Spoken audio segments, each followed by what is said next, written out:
नमस्कार दोस्तों, मैं राजवीर शाह और आप देख रहे हैं द न्यूज़पेपर। दोस्तों, उत्तर प्रदेश एक ऐसा राज्य जो इस समय पूरे भारत में चर्चा का विषय बना हुआ है। इसलिए बना हुआ है क्योंकि उत्तर प्रदेश में चुनाव है और चुनाव है तो चर्चा ये हो रही है कि कौन बनेगा उत्तर प्रदेश का मुख्यमंत्री। 2022 में क्या योगी आदित्यनाथ रिटर्न करेंगे या अखिलेश यादव कुर्सी पर बैठ जाएंगे या मायावती बहुत समय काटने के बाद फिर एक बार उत्तर प्रदेश की मुख्यमंत्री बनेंगी और या कांग्रेस का वनवास खत्म होगा। बहुत दिनों से कांग्रेस सत्ता में उत्तर प्रदेश की नहीं है। तो आज इस विषय में चर्चा करेंगे और आज आपको उत्तर प्रदेश का ओपिनियन पोल मैं दिखाने जा रहा हूं कि कौन उत्तर प्रदेश की कुर्सी पर बैठने वाला है अगर हमारा ये ओपिनियन पोल सटीक बैठता है। क्योंकि जो माहौल है इस समय कोरोना काल का और जो माहौल है किसान आंदोलन का, उसके बाद क्या बैठता है उत्तर प्रदेश का ओपिनियन पोल, वो जानने वाली बात होगी। तो चलिए पहले जान लेते हैं उत्तर प्रदेश के विषय में। दोस्तों, उत्तर प्रदेश एक ऐसा राज्य है जहां पर करीब करीब 22 करोड़ की जनसंख्या है। आबादी से देखें तो उत्तर प्रदेश भारत का सबसे बड़ा राज्य है जहां पर सबसे ज्यादा आबादी है, 22 करोड़। पाकिस्तान की जितनी आबादी है उतनी खाली उत्तर प्रदेश की आबादी है। उत्तर प्रदेश में 75 डिस्ट्रिक्ट हैं, आप देख सकते हैं 75 डिस्ट्रिक्ट हैं और 403 असेंबली है यानी विधानसभा है 403 और 75 जिले हैं उत्तर प्रदेश के अंदर। इतना बड़ा स्टेट है और यहाँ पर इलेक्शन होने वाले हैं। और उत्तर प्रदेश के विषय में कहा जाता है कि जिसने उत्तर प्रदेश जीत लिया उसने समझ लीजिए कि वो केंद्र की कुर्सी पर बैठेगा। इसलिए बीजेपी से लेकर सपा, कांग्रेस, हर कोई उत्तर प्रदेश में नजर गड़ाए हुए है। इधर बीजेपी ने भले ही जितिन प्रसाद को कांग्रेस से छीन लिया हो, अब देखते हैं इसमें क्या आगे आने वाले चुनाव में क्या असर पड़ता है। लेकिन हम अपने ओपिनियन पोल को देखते हैं। दोस्तों, इस समय जो आप मेरी स्क्रीन पर देख रहे हैं ये 2017 का रिजल्ट है। 2017 में कौन कितनी सीटें जीता था किस किस क्षेत्र से, वो आप इस समय मेरी स्क्रीन से देख सकते हैं। वेस्टर्न यूपी की बात करें तो बीजेपी वहां से 66 जीती थी, 66 जीती थी। और देखिए ईस्टर्न यूपी में 2017 की बात कर रहा हूं, तब ना किसान आंदोलन था ना कोविड काल था, कुछ भी नहीं था। और वहां से ईस्टर्न यूपी से 77 सीटें जीती थी जहां इस समय किसान आंदोलन चल रहा है। अवध से 75 सीटें बीजेपी ने जीता था।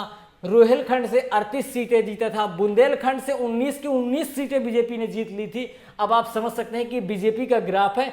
और ये आप ग्रीन कलर में देख रहे हैं, ये समाजवादी पार्टी है। तो ये देख सकते हैं रोहिलखंड से 14, अवध से 10 और ये वेस्टर्न यूपी से 6 सीटें।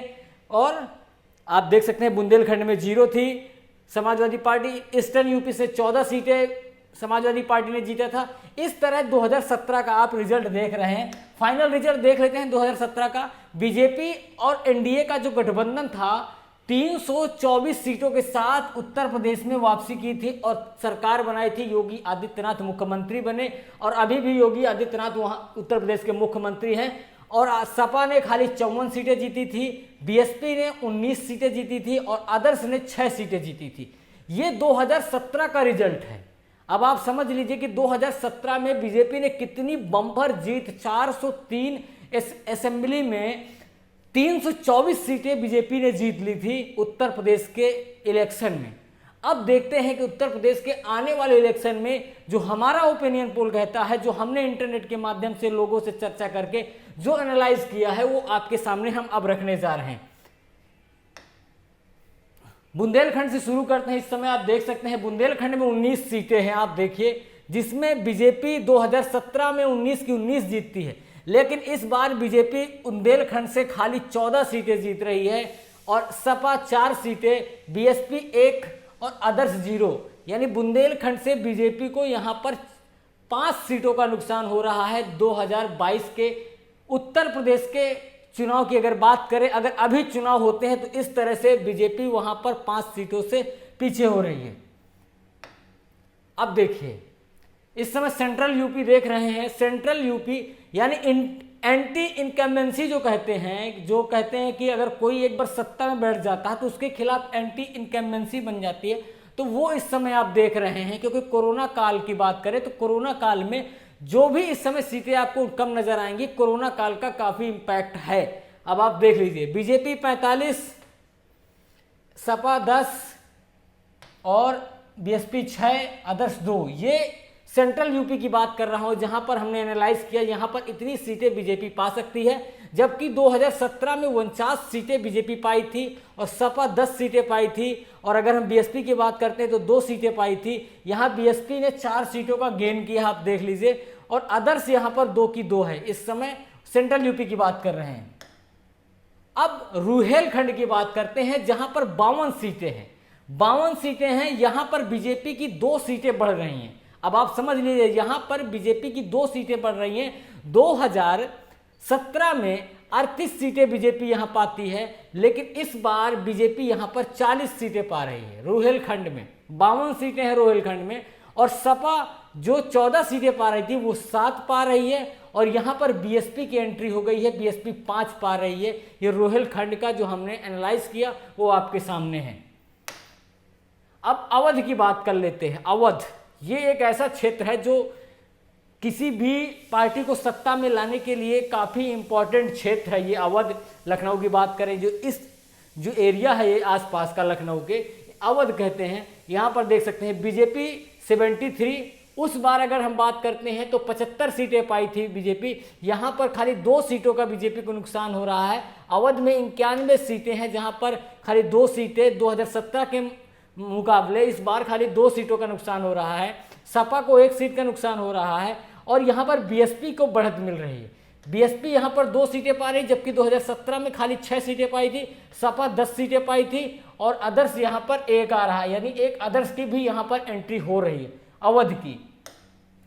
इस समय पश्चिमी उत्तर प्रदेश की बात कर रहे हैं। पश्चिमी उत्तर प्रदेश गाजीपुर के साइड का एरिया, जो देवरिया गाजीपुर के साइड का एरिया है, इस समय आप देख रहे हैं, जिसमें 76 सीटों में हमने बांटा है। 76 सीटों में, जहां पर बीजेपी 2017 में 66 सीटें पा रही थी, एकदम 66 सीटें पा रही थी, और इस बार 42। यहां पर बीजेपी को बहुत बड़ा लॉस होता हुआ नजर आ रहा है। ये बीजेपी का बहुत बड़ा लॉस है यहां पर, जहां पर 42 सीटें बीजेपी पा रही है। और अगर हम सपा की बात करते हैं तो सपा 21 आ रही है, यानी यहां पर सपा ने काफी गेन किया है।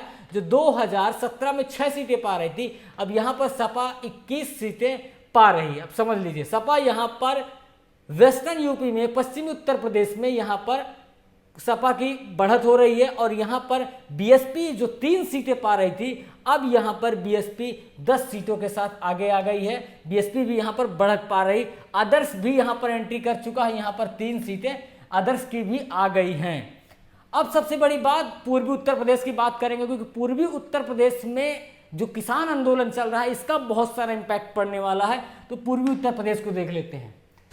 दोस्तों, पूर्वी उत्तर प्रदेश में 102 सीटें हैं, जहां पर बीजेपी 2017 में 77 सीटें पाती, 77 सीटें पाती हैं, लेकिन इस बार 52 पा रही है। आप समझ लीजिएगा बात, ये बीजेपी जो इस 77 सीटें पूर्वी उत्तर प्रदेश में बीजेपी गठबंधन को पूरे मिलाकर मिली थी, अपना दल सब ये मिलाकर 77 सीटें थी, एक समय 52 है। और सपा यहां पर उछाल मार रही है, और बीएसपी यहां पर उछाल मार रही है। 23 और 19, जो सपा 2017 में 14 सीटों में यहां पर पूर्वी उत्तर प्रदेश में सिमट रही थी, वो 23 में आ गई है। और यहां पर सबसे अच्छा जो बढ़त मिली है वो बीएसपी को मिली है, जहां पर 19 सीटें यहां पर बीएसपी पा रही है। और अदर्स में भी यहां पर काफी उछाल देखने को मिला है, जो 3 थी वो 8 हो गई। अदर्स में मान लीजिए कांग्रेस हो गई, आरएलडी हो गई, इस तरह ये सीटें बढ़ रही हैं। और ओवैसी की पार्टी आ रही है, सुहेल देव पार्टी, सुहेल देव निषाद जो पार्टी है वो भी है। तो इस तरह से ये मिलाकर पूरा 102 का आंकड़ा आप समझ लीजिए कि ये पूर्वी उत्तर प्रदेश का है। तो पूर्वी उत्तर प्रदेश में बीजेपी को काफी लॉस होता हुआ नजर आ रहा है। 52 सीटें कहाँ 77 सीटें, यानी करीब करीब अगर हम बात करें तो 25 सीटों के आसपास बीजेपी को इस क्षेत्र में किसान आंदोलन की वजह से लॉस होता हुआ नजर आ रहा है। अब देखते हैं फाइनल क्या रिजल्ट जो निकल के आ रहा है। फाइनल देखिए, इस समय आप देख लीजिए 403 सीटों 2022 का अगर बात हम कर रहे हैं ओपिनियन पोल की, तो बीजेपी 266 और समाजवादी पार्टी 74, बीएसपी 49 और अन्य 14।